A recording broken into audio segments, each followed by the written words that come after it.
Hi friends, मेरे YouTube channel white post में आपका स्वागत है। यहाँ पे आपको कॉम्पिटिटिव एग्जाम से जुड़ी हर एक अपडेट्स दी जाती है।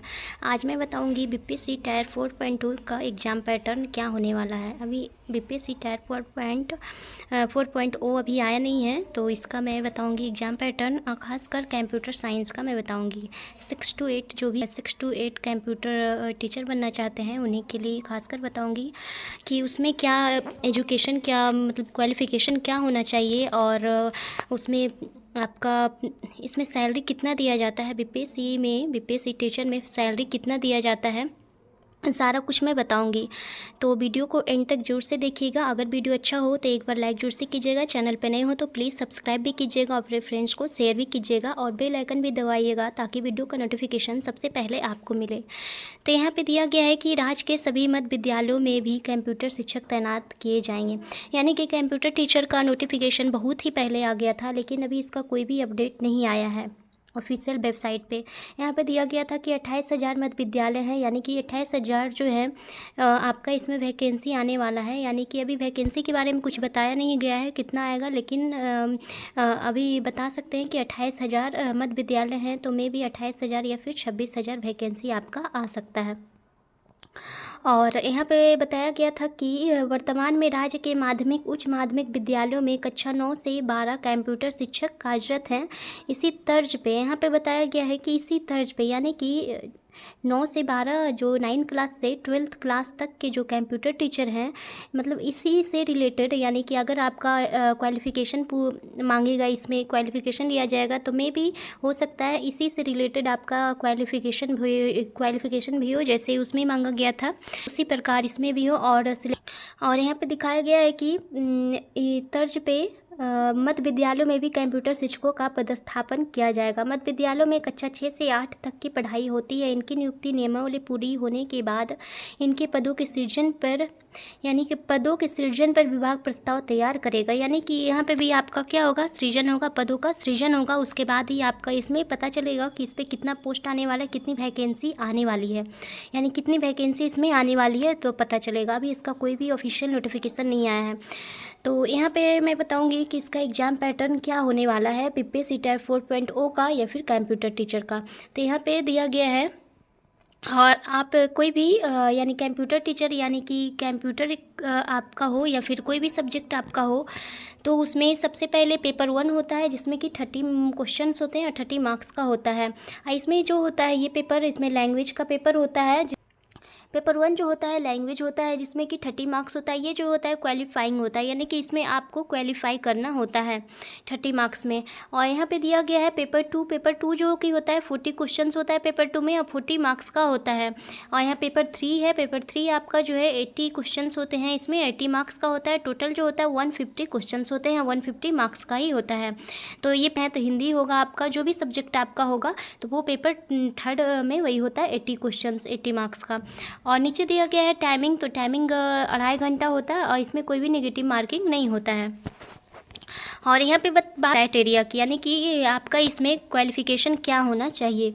यहाँ पे दिया गया है कि शिक्षा विभाग एवं अनुसूचित जाति एवं अनुसूचित जनजाति कल्याण विभाग के कक्षा 11 से 12 तक एवं अनुसूचित जाति एवं अनुसूचित जनजाति कल्याण विभाग हेतु कक्षा 6 से 10 में, यहाँ पे देखिए क्या लिखा हुआ है कि अनुसूचित जाति एवं अनुसूचित जनजाति कल्याण विभाग हेतु कक्षा 6 से 10 में कंप्यूटर विज्ञान विषय के लिए विद्यालय अध्यापक के लिए आवश्यक शैक्षणिक योग्यता, यानी कि आपका क्वालिफिकेशन क्या होना चाहिए कक्षा 6 से 10 तक में।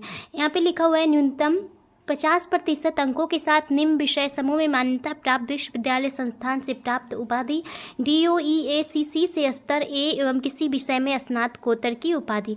यानी कि आपका क्या होना चाहिए, DOEACC आपका होना चाहिए। यहाँ पर बोल रहा है स्तर A, यानी कि A लेवल का, और किसी विषय में स्नातकोत्तर, और किसी भी सब्जेक्ट से आपका क्या होना चाहिए, स्नातकोत्तर होना चाहिए। यहाँ पे बोल रहा है अथवा या फिर किसी मान्यता प्राप्त विश्वविद्यालय या AICTE से मान्यता प्राप्त संस्थान से BE आपका होना चाहिए, BE कंप्यूटर साइंस IT से होना चाहिए, या फिर BTech कंप्यूटर साइंस IT से आपका होना चाहिए, अथवा समकक्ष उपाधि या भारत सरकार से मान्यता प्राप्त संस्थान विश्वविद्यालय से कोई डिग्री होनी चाहिए आपका। यहाँ पे बताया गया है सारा कुछ। यहाँ पे बोला गया है कि प्राप्त संस्थान से बी कंप्यूटर साइंस से आपका होना चाहिए और आईटी होना चाहिए, बी टेक आपका होना चाहिए किससे, कंप्यूटर साइंस से या फिर आईटी से। अथवा बोल रहा है, यहाँ पे बोल रहा है अथवा समकक्ष उपाधि या फिर भारत सरकार से मान्यता प्राप्त संस्थान विद्यालय से, विश्वविद्यालय से आपकी डिग्री होनी चाहिए। यहाँ पे फिर बोला गया है कि या फिर आपका कौन सा डिग्री होना चाहिए, किसी मान्यता प्राप्त विश्वविद्यालय या AICTE से मान्यता प्राप्त संस्थान से किसी स्ट्रीम में BE या BTech की उपाधि तक कंप्यूटर में पोस्ट ग्रेजुएट डिप्लोमा होना चाहिए। यानी कंप्यूटर साइंस में मतलब 6 to 8 या फिर 9 to 10 का किसी मान्यता प्राप्त विश्वविद्यालय या AICTE से मान्यता प्राप्त संस्थान से किसी स्ट्रीम में BE आपका होना चाहिए या फिर BTech आपका होना चाहिए किसमें, कंप्यूटर साइंस में पोस्ट ग्रेजुएट डिप्लोमा होना चाहिए। यहाँ पे बताया गया है। यहाँ पे बोला गया है किसी मान्यता प्राप्त विश्वविद्यालय से कंप्यूटर साइंस में, यानी कंप्यूटर साइंस से आप क्या किए, MCA किए हुए हों या फिर मान्यता प्राप्त विश्वविद्यालय से समकक्ष उपाधि आपका होना चाहिए। या फिर यहाँ पे बताया गया है किसी मान्यता प्राप्त विश्वविद्यालय से कंप्यूटर साइंस में स्नातक आपका होना चाहिए, BCA या समकक्ष या किसी विषय में स्नातकोत्तर। यहाँ पे देखिए क्या बोला गया है, किसी मान्यता प्राप्त विश्वविद्यालय से, सभी को यही डाउट था कि BCA जो किए हुए, सिर्फ BCA जो किए हुए हैं और PG नहीं किए हुए हैं, यानी कि तो उनका होगा या फिर नहीं होगा। तो किसी मान्यता प्राप्त विश्वविद्यालय से कंप्यूटर साइंस में क्या होना चाहिए, यानी कि उनका बैचलर डिग्री कंप्यूटर साइंस से होना चाहिए। और जो BCA किए हुए हैं तो यहाँ पे लिखा हुआ है कि BCA या समकक्ष एवं किसी विषय में स्नातकोत्तर, यानी कि उनको क्या होना चाहिए, MA की डिग्री उनके पास होना चाहिए किसी भी सब्जेक्ट से। ज़रूरी नहीं है कि कंप्यूटर साइंस से भी हो, यानी कि जो BCA किए हुए हैं वो PG भी किए हुए हों किसी भी सब्जेक्ट से। ऐसा नहीं बोला गया है कि आप कंप्यूटर साइंस से ही PG किए हुए हों।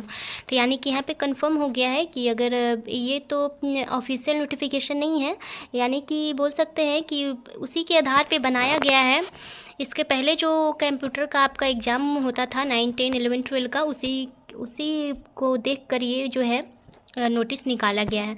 तभी ऑफिशियल नोटिफिकेशन नहीं आया है, ऑफिशियल नोटिफिकेशन इसका भी कोई नहीं आया है। तो वो ऑफिशियल नोटिफिकेशन आएगा तो यही आपका रहेगा कि BCA होना चाहिए या किसी विषय में स्नातकोत्तर होना चाहिए, यानी कि MA की डिग्री आपका होना चाहिए किसी भी सब्जेक्ट से। और अगर ऐसा उसमें अगर नोटिस में आता है कि सिर्फ BCA वाला का, तो ये तो बहुत ही अच्छा बात है, क्योंकि जो BCA किए हुए हैं वो भी फॉर्म को फिल कर सकते हैं। लेकिन अब ऐसा नहीं होगा, क्योंकि यहाँ पर दिया है कि BCA या फिर समकक्ष या किसी विषय में स्नातकोत्तर होना चाहिए। और इसके आगे दिया है कि किसी मान्यता प्राप्त विश्वविद्यालय से आपका कंप्यूटर साइंस में पोस्ट ग्रेजुएट होना चाहिए डिप्लोमा एवं किसी विषय में स्नातकोत्तर की उपाधि होनी चाहिए।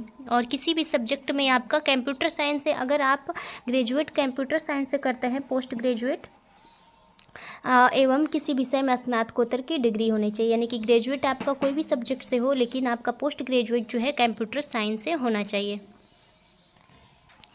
यहाँ पे दिया गया है DOEACC से स्तर B एवं मान्यता प्राप्त विश्वविद्यालय से किसी विषय में स्नातकोत्तर की उपाधि होनी चाहिए। और यहाँ पे दिया गया है कि सूचना एवं संचार प्रौद्योगिकी मंत्रालय से DOEACC से स्तर C तथा किसी मान्यता प्राप्त विश्वविद्यालय से स्नातक की उपाधि होनी चाहिए। यहाँ दिया गया MCA का 3 वर्षीय कोर्स 6 सेमेस्टर होना चाहिए आपका। और परंतु यहाँ दिया है कि परंतु कक्षा 11 से 12 तक एवं अनुसूचित जाति अनुसूचित जनजाति कल्याण विभाग हेतु कक्षा 6 से 10 तथा कक्षा 11 से 12 तक के लिए कंप्यूटर विज्ञान विषय के पद पर नियुक्ति हेतु शैक्षणिक योग्यता में अनुसूचित जाति अनुसूचित जनजाति अत्यंत पिछड़ा वर्ग एवं दिव्यांग के अभ्यर्थी को न्यूनतम निर्धारित अंक में 5% की छूट दे होगी। यानी कि जो भी आते हैं अनुसूचित जाति अनुसूचित जनजाति SC ST से आते हैं, अत्यंत पिछड़ा वर्ग से आते हैं, पिछड़ा वर्ग से आते हैं, जो दिव्यांग हैं, उनके लिए जो है 5% का क्या दिया गया है, छूट दिया गया है। जो भी क्वालिफिकेशन है उसमें 5% की छूट दिया गया है, जो 11 से 12 और जो 6 से 10 या फिर 11 से 12 तक की जो भी कंप्यूटर साइंस के पद पर नियुक्ति हेतु शैक्षणिक योग्यता के लिए, तो उसमें 5% की क्या दिया गया है, छूट दिया गया है। और सेकेंड में है कि कंप्यूटर विज्ञान विषय के अभ्यर्थियों के लिए BEd की योग्यता अनिवार्य नहीं है। जो भी कंप्यूटर साइंस का फॉर्म फिल करेंगे, यानी कि कंप्यूटर साइंस पढ़ना चाहते हैं कंप्यूटर साइंस के, तो उनके लिए बीएड करना अनिवार्य नहीं है। यानी कि अगर आप बीएड नहीं किए हुए हैं और जो ऊपर क्वालिफ़िकेशन बताया गया है वो आप किए हुए हैं, तो आप कंप्यूटर साइंस पे क्या कर सकते हैं, फॉर्म फिल कर सकते हैं टीचर का। यहाँ पे बताया गया है कि आपका एज क्या होना चाहिए। तो यहाँ दिया गया है कि सभी पदों पर नियुक्ति हेतु न्यूनतम एवं अधिकतम उम्र सीमा के लिए कट ऑफ तिथि 1/8/2023 होगी, यहाँ पे बताया गया है। नीचे दिया गया है कि शिक्षा विभाग एवं अनुसूचित जाति अनुसूचित जनजाति कल्याण विभाग के विद्यालय अध्यापक कक्षा 1 से 5 एवं शिक्षा विभाग के मध्य विद्यालय 6 से 8 के अध्यापक के लिए कट ऑफ तिथि 1/8/2023 को अभ्यर्थियों की न्यूनतम आयु 18 वर्ष तथा शिक्षा विभाग के माध्यमिक कक्षा 9 से 10 उच्च माध्यमिक 11 से 12 के अध्यापक अनुसूचित जाति अनुसूचित जनजाति कल्याण विभाग के कहा से 10 तक एवं कक्षा 11 से 12 तक के विद्यालय अध्यापकों के लिए अभ्यर्थियों की न्यूनतम आयु, यहाँ पे न्यूनतम होगा, न्यूनतम आयु 1/6/2023 को 21 वर्ष है। यहाँ पे एज दिया गया है सारा कुछ, तो इसको आप भी देख सकते हैं कि यहाँ पे एज किसका किसका दिया गया है, मतलब कितना कितना एज दिया गया है किस किस डेट में। उपरोक्त सभी पदों के लिए अधिकतम आयु अनारक्षित यानी पुरुष के लिए 37 वर्ष दिया गया है। अत्यंत पिछड़ा वर्ग के जो पुरुष हैं या फिर महिला है उनके लिए 20 वर्ष दिया गया है। अनुसूचित जाति से आते हैं, अनुसूचित जनजाति से पुरुष और महिला आते हैं, उनके लिए 42 वर्ष। यहाँ पे दिया गया है कि सकते हैं अधिकतम आयु जो बोल सकते हैं, तो यहाँ पे पुरुष के लिए 37 साल है, और जो पिछड़ा वर्ग से आते हैं, अत्यंत पिछड़ा वर्ग से आते हैं, और जो पुरुष एवं महिला हैं, पुरुष या फिर महिला कोई भी हो, यहाँ पे दिया गया है कि अत्यंत पिछड़ा वर्ग से जो पुरुष एवं महिला है एवं अनारक्षित महिला है, अनारक्षित महिला 20 वर्ष एवं अनुसूचित जाति अनुसूचित जनजाति पुरुष और महिला के लिए क्या यहाँ पे दिया गया है 42 वर्ष। वक्तव्य सेवानिवृत्ति की आयु आपका यहाँ पे 60 वर्ष दिया गया है, यानी कि बोल सकते हैं कि आपका जो सेवानिवृत्ति की आयु दिया गया है 60 वर्ष। शिक्षा विभाग का अनुसूचित जाति एवं अनुसूचित जनजाति कल्याण विभाग के अत्यंत उच्च माध्यमिक विद्यालय के अध्यापकों वर्ग 11 से 12 के लिए यह पत्र 3 भाग में होंगे, यथा भाग 1 भाग 2, और ऊपर बताए हुए थे कि पेपर 1 होगा, 2 और 3 पार्ट में होगा, जिसमें कि पार्ट 1 में आपका क्या होगा, लैंग्वेज होगा, जिसमें अंग्रेजी एवं हिंदी उर्दू बांग्ला भाषा का व्यवहारिक ज्ञान आपको होना चाहिए। इस भाग में कम से कम 30% अनिवार्य है, जिसमें कि आपको क्वालिफाइंग मार्क्स लाना है क्वालिफाई करने के लिए, जिसमें 30% अंक जो है अनिवार्य है लाना।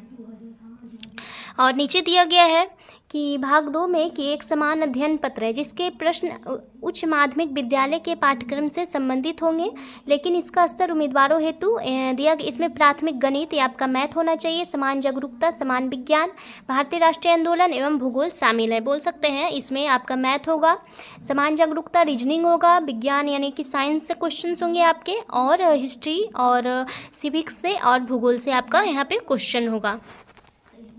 नीचे दिया गया है भाग 3 में उच्च माध्यमिक विद्यालय के अध्यापकों के लिए एक विषय पत्र है। उम्मीदवारों द्वारा इन पत्रों में से, यानी कि इसमें जो भी सब्जेक्ट जिनका होगा, हिंदी उर्दू अंग्रेजी संस्कृत बांग्ला मैथिली, जो भी सब्जेक्ट आपका होगा, भोजपुरी विज्ञान इतिहास राजनीतिक शास्त्र, जो भी आप सब्जेक्ट लिए होंगे, तो कंप्यूटर साइंस जो भी आपका होगा सारा कुछ यहाँ पे होगा भाग 3 में, जो कि यहाँ पे 80 नंबर का होगा।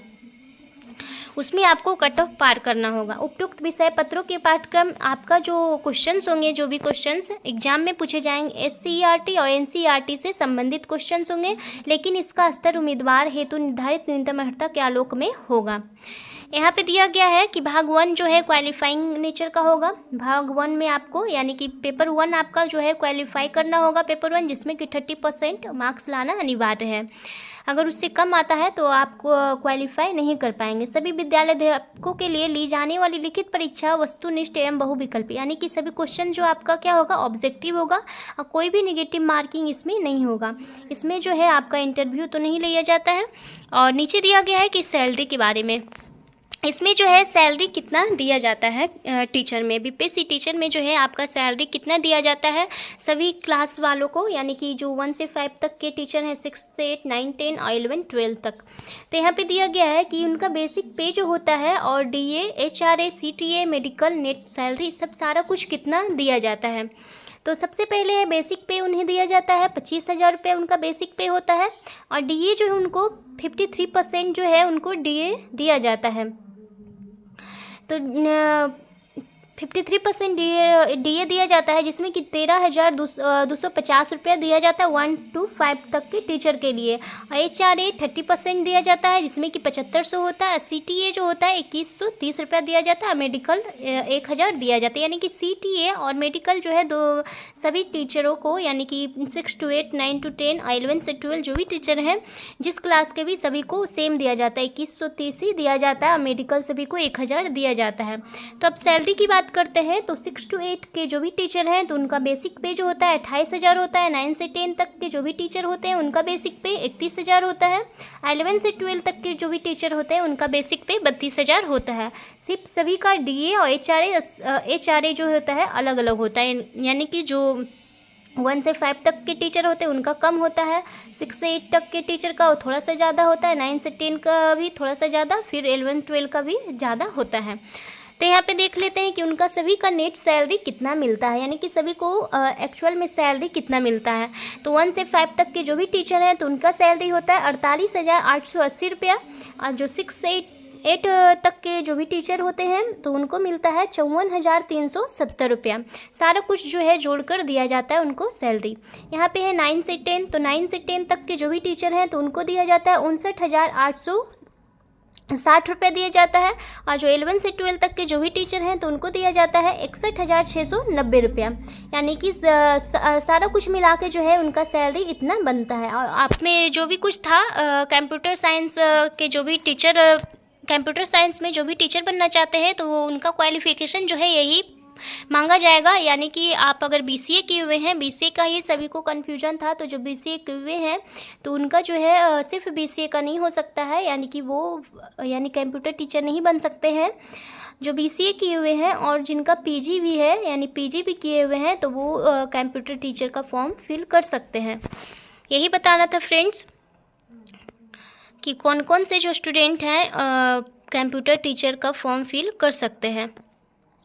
अभी इसका ऑफिशियल कोई नोटिफिकेशन नहीं आया है। अगर मे भी कोई ऑफिशियल नोटिफिकेशन अगर आता भी है तो उसमें भी यही रहेगा, लेकिन इसमें PG पूछा गया है, मांगा गया है, तो PG भी आपको क्वालिफाई ज़रूर, यानी कि बिन PG का आप फॉर्म फिल नहीं कर सकते हैं।